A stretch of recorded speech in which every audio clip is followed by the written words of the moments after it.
Je viens cette matinée me présenter comme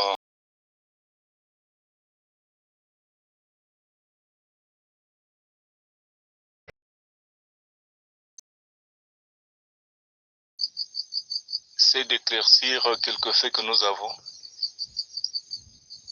dans notre milieu. Le milieu, c'est vrai, notre obédience qui est souvent connue sous le nom Ninja.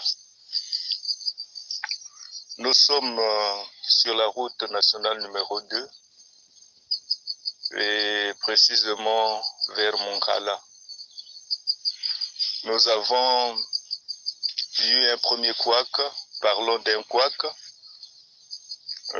C'est en la date du 26 janvier 2021, vers les 20h, 21h. On a été surpris que 2 véhicules de passage, bien sûr, bornés des militaires, et on nous fera croire que c'était les gens de la police, c'est vrai, qui ont eu à tirer dans la résidence du révérend pasteur Ntoumi. Il n'y a pas eu que des petites armes à feu, mais il y a eu le FM, les PMK, et ça a dû tirer tout le long du goudron jusque dans un village qu'on appelle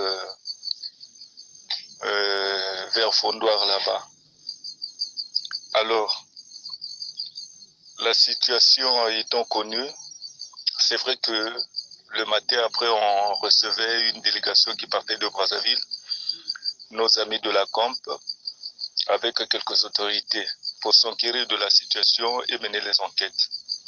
Sauf que, quand ils sont arrivés, nous promettons revenir pour tout mettre au clair. Mais depuis leur départ jusqu'à maintenant, on n'a pas reçu de suite.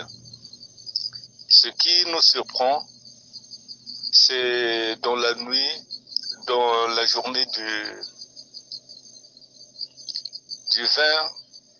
22 mars, donc après les votes, puisque les votes se sont déroulés le dimanche. Maintenant, le lundi, à 8 heures, moi qui suis en train de parler, pasteur Elie, c'est vrai, cadet du pasteur Ntoumi, là où nous sommes, nous n'avons pas de réseau. Je me déplaçais pour aller appeler, chercher un endroit où le réseau pouvait être disponible. On arrive, nous étions au moins au nombre de 5. Les autres étaient un peu en arrière et moi j'étais devant. Finalement, après que j'ai appelé, et nous avons vu 3 véhicules. Il y avait 2 Prado et aussi une RAV4, nouveau modèle bien sûr, à vive allure. Et quand ils sont arrivés juste là où j'étais, les 2 autres sont passés et celui qui était derrière, donc le 3e véhicule, et finalement ce que j'ai constaté, c'est une arme qui est sortie et ils ont tiré un coup à bout portant, donc en face. Ils m'ont tiré à bout portant. Certainement constatant que je n'étais pas tombé, en passant par derrière, ils tirent encore un 2e coup, comme pour dire qu'il fallait que je sois achevé. Et ils ont tiré les 2 coups et sont partis.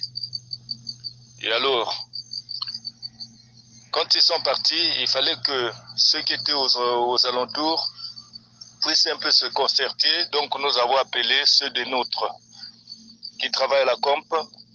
On les a appelés pour venir un peu s'enquérir de la situation.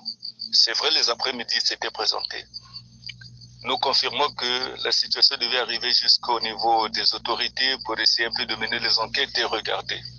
Sauf que depuis le lundi, et aujourd'hui nous sommes samedi, on n'a ni suite, ni quoi que ce soit. Alors c'est très inquiétant, sauf que nous écoutons des rumeurs qui disent dans Brazzaville que non, voilà, le révérend pasteur Ntoumi a été tiré à bout portant, et voilà qu'il est tombé, qu'il n'existe pas. Non. C'est une spéculation pure et simple. Ce qui est vrai, moi qui suis en train de faire l'audio, c'est moi qui ai été tiré à bout portant. Et ça s'est passé le matin à 8 heures.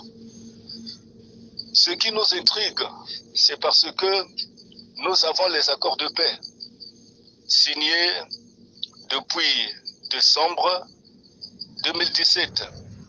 Et dans ces accords de paix, il est mentionné la libre circulation des personnes et des biens, pour dire que toute personne est libre d'habiter où ça lui chante.